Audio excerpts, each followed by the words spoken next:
I'm super grateful to be here today. I've never been on this Zoom meeting. Usually it's 3 o'clock here, so I'm usually on them in the morning. Um, but I don't have a memory of when I was a kid that where I wasn't thinking about food, wasn't thinking about working out. I think from a young age, I thought about exercising. I thought about, asking for exercise equipment for Christmas when I was very, very young. It just consumed me, the food and the losing weight. And it wasn't necessarily the family I grew up in never shamed me for my weight. Luckily, I have a mom, and this program is how I found it. Um, but I saw her, weigh and measure my whole life and never asked why. And I'm sure there's a reason for that. And yeah, I feel like the sneaking around was so um, not a learned thing, but it just was inside me. I just was always sneaking food. No one was really saying no. So there wasn't really a reason for me to sneak it, but I just had this eternal shame around eating, and any looks I got from people. And I was definitely like heavy in the class, like the heaviest in the classroom. And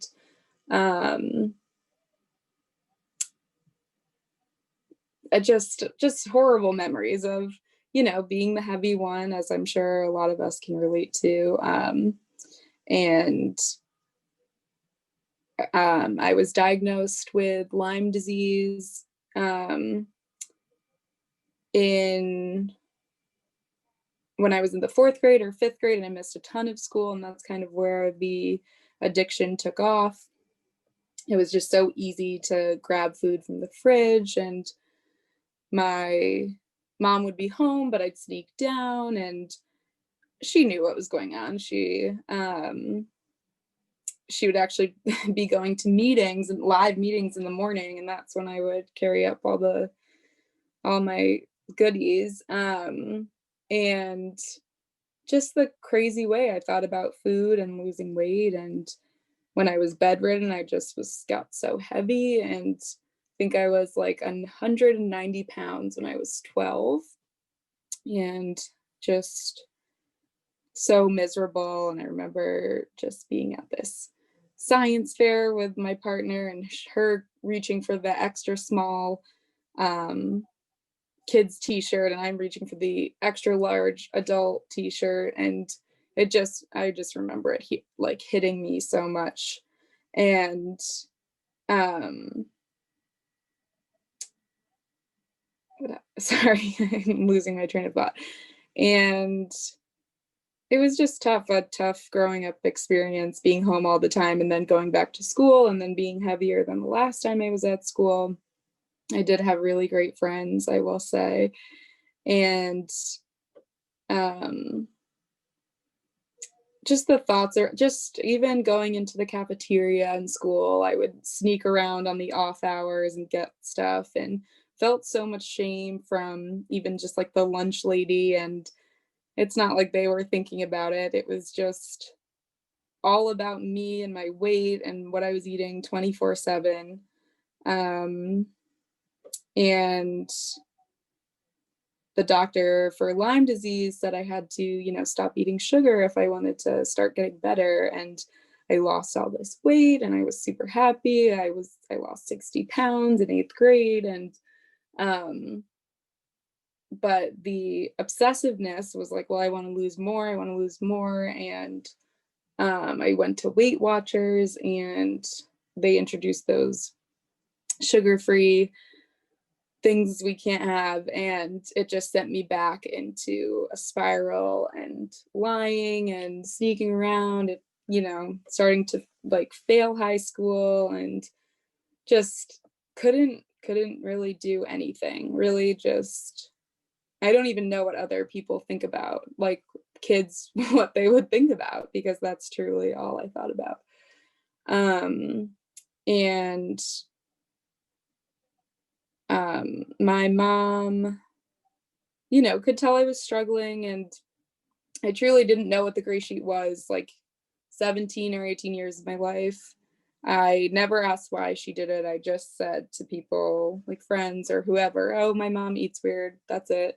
I truly, and I think the reason I didn't ask is because probably deep down I knew it was what I should be doing, even though that's not what I was thinking at all.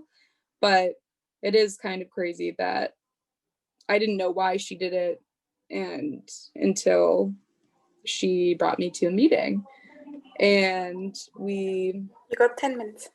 thank you. She took me to a meeting. I was probably like 220 pounds. Cried a lot at my first meeting, and just could relate so much. And I think a couple weeks I actually started, but the day I started, I took a bunch of mental health days in school, and those were, you know, days to sit home and eat. And I took a mental health day, and my mom had suggested, like, why don't I make you a breakfast, a gray sheet abstinent breakfast? And I, you know, I was so at a low point, depressed, like I was home because of eating, and I didn't want to take a test that day. Like I couldn't do school. And um my mom had, like, this was senior year of high school. My mom was reading to me because I just could not focus on anything else but the food. And um she said, I'll make you an abstinent breakfast. Then lunch came around, and she said, what about a gray sheet abstinent lunch? And I was like, sure. And I think I was just so numb at that point. I just didn't want to do anything. And then she made me an abstinent dinner. And then the next day I did it myself. And that's where it all began. And thank God it did. I wouldn't have gone to college. I wouldn't have done any of the things that I've done. And um, I went to college. I got into a school I really wanted to go to, and there were so many, like, no matter what's. And I think I talk about this a lot, but I think when you get on the gray sheet, there's this high of life, like true, like there's things happening, the good, like great things are happening. You know, do things you didn't think you could do before, and then, you know, then it just becomes part of life. And I think starting the gray sheet, it was, you know, if I'm skinny, I'll be able to do anything and be anything. And I think that was, I had thought that being skinny was like going to solve everything. Um, and losing the weight was going to solve everything, but it brought up so many emotions and life still happens to us gray sheeters. I think that I wanted to think we would be immune from, you know, all the hardships, and it's just not the case. But the miracle is staying abstinent through all of those, no matter what. I think, God, I mean, I've lost many jobs, boyfriends,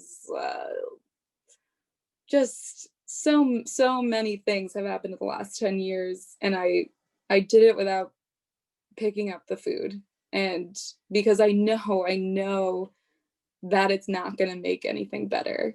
And I still struggle with, you know, depression stuff, and just wanting, you know, wanting what other people have in life, and, you know, the jealousy. And you know, I have to work on that every day. I think I need a lot of help in this world.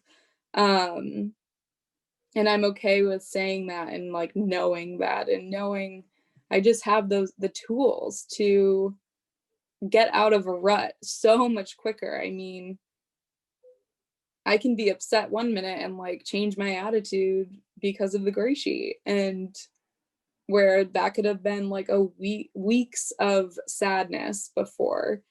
And I think this pandemic can be hard for a lot of us. I think it's definitely getting to me. It's tough not to socialize with people and be at live meetings. Um, but again, not eating over it, because I think oh my God, being in quarantine and being out there eating, I can't, I just, I don't think I would have survived this, to be honest. Like, it's, this is just a tough time for everyone. Um, but the gray sheet has brought me so much good in relationships with family, with friends. I think, 5 minutes. thank you. I think